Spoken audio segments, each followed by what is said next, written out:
Hey you guys, welcome back to my channel. I really wanted to make this video more of like a celebration of hitting 500 subscribers, but instead I feel like I owe it to y'all to do like an update on life out here in Japan because I haven't really been touching upon that a lot recently. There's definitely a lot that's been happening, so I just want to catch you up on that so that you can be up to speed with my life. So the first news is by the end of this month, and right now it's July, Jay and I are trying to move to Kyoto. Right now we're living in Nishinomiya, which is a city that's about a 1-hour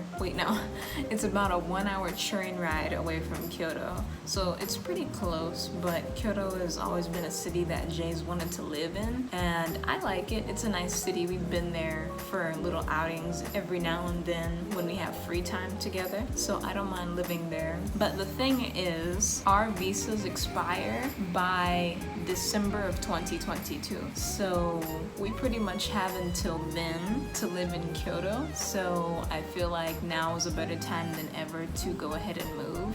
So yeah, anyway, we're working on that. We're trying to find and save up the money to do that, even though I'm working a part-time job that only brings in a little over $300 a month. And yeah, I'm not gonna go deeper into that. It's pretty much a situation of us letting Jesus take the wheel. Moving on.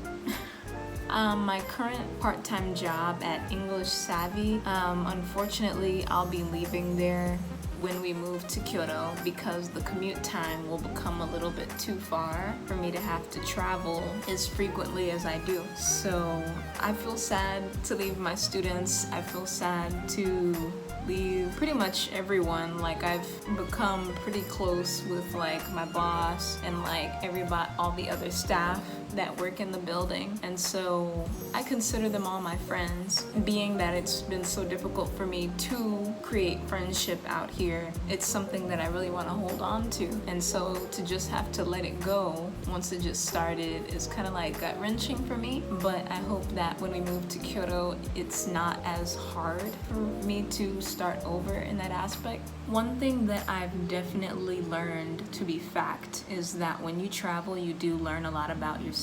And one thing that I've definitely learned is that I miss my friends and family in the States terribly. Like, sometimes I find myself just crying and bawling my eyes out over it for hours and looking at pictures and video and just really wishing that I could just go home. But I'm not gonna cry on camera though. And I've also learned that it is perfectly okay for me to feel that way. Like, my feelings for wanting to be close to my family and friends is justified. For some reason, for many months, I would always tell myself, no, you'll get over it, like, you'll make new friends, and like Jayla's here and all that different stuff, like, it'll be fine, you'll get over it. Finally, last night, I was like sitting with myself and I was just like, no, I don't want to get over it. I want to miss my friends and family. I want to have these feelings because they are how I truly feel. They are justified. I am allowed to feel this way, and I'm not gonna shrug it off and put it to the side. It is truly how I feel. And a lot of the times, like, for example, I've decided to stop intensely learning Japanese because it doesn't bring me pleasure. It doesn't bring me a sense of happiness. And like, even though I'm living in Japan, it's still possible to get around with little to no Japanese. It's very possible. If something's not making me happy, why do it? Like, maybe it's just something that's not for me. Like, I love Japan and I love the culture. And before we even came here, I was totally geeked out about like the idea of living here and all that stuff. But now that I've lived here and now that I've had like a taste of the experience, like, I'm learning and understanding that maybe this just isn't for me, and that's totally okay. Like, I'm only 25, well, I'm about to be 26 in October, but I still have plenty of time in my life to be able to explore different parts of the world and other languages. Like, God didn't say I had to be bilingual, but it's a choice. But maybe just Japanese isn't for me. Like, I know a little bit, but I'm not gonna continue to bust my ass over something that isn't bringing me satisfaction doesn't make any sense to me. Something else that's happening, I'm applying for a new job. It's with another English school, but this time they could possibly change my dependent visa to a full-time visa. And the difference there is with a dependent visa, I can only work max 28 hours a week. But with a full-time visa, I can work more hours. So it'll be like a full 9 to 5 position 5 days a week, and I can make more money. So that's kind of the goal right now. I want to be able to make more money so that I can go out and do more things with the remaining time that we have here, because literally in these last couple months we haven't really been able to do much.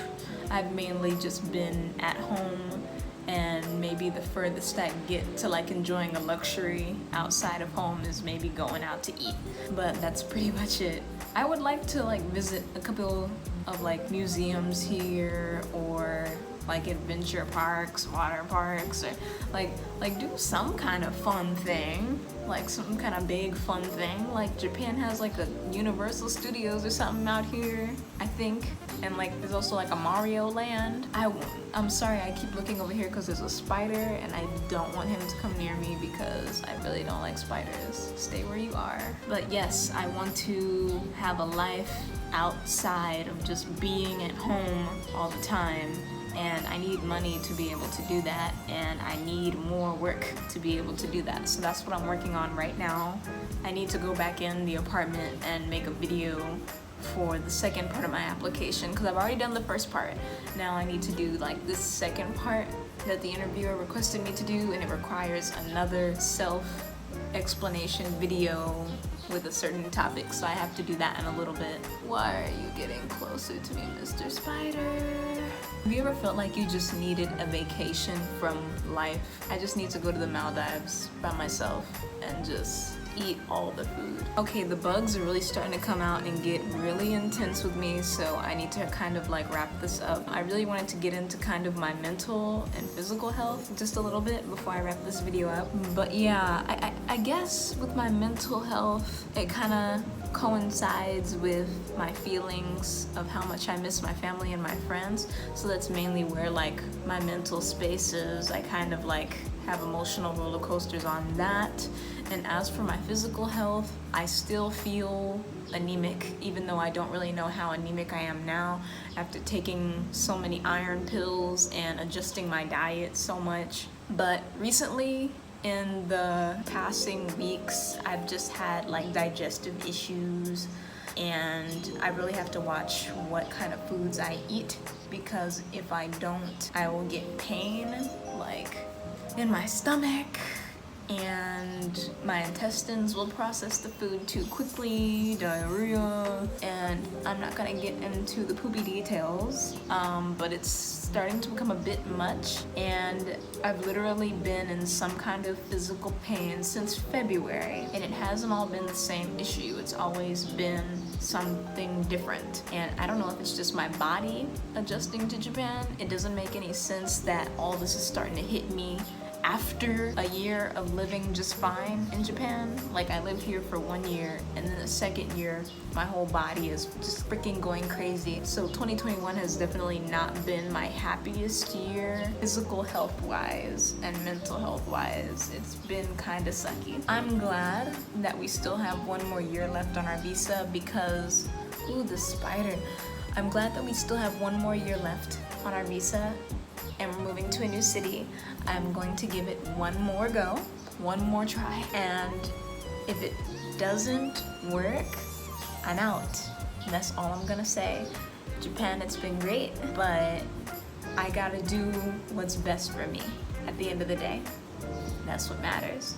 I'm not gonna drive myself crazy out here if it doesn't work. I'm going inside because the spider is creeping me out, but once again, you guys, thank you so much for 500 subscribers. I really love and appreciate all of you so much, and I'm gonna try and do my best to think of more ideas and get more YouTube videos up here. If you like videos like this where I just talk about my experiences, let me know in the comments below, because I can definitely do that. Videos like this are super easy for me to make, and and take the least amount of editing. So I would really appreciate if you guys would like more videos like this. But other than that, please like this video if you liked it, and don't forget to subscribe if you're new, and I hope to see you in the next one. Bye. Oh my god, guys, there's two of them. There's two of them, look. Oh.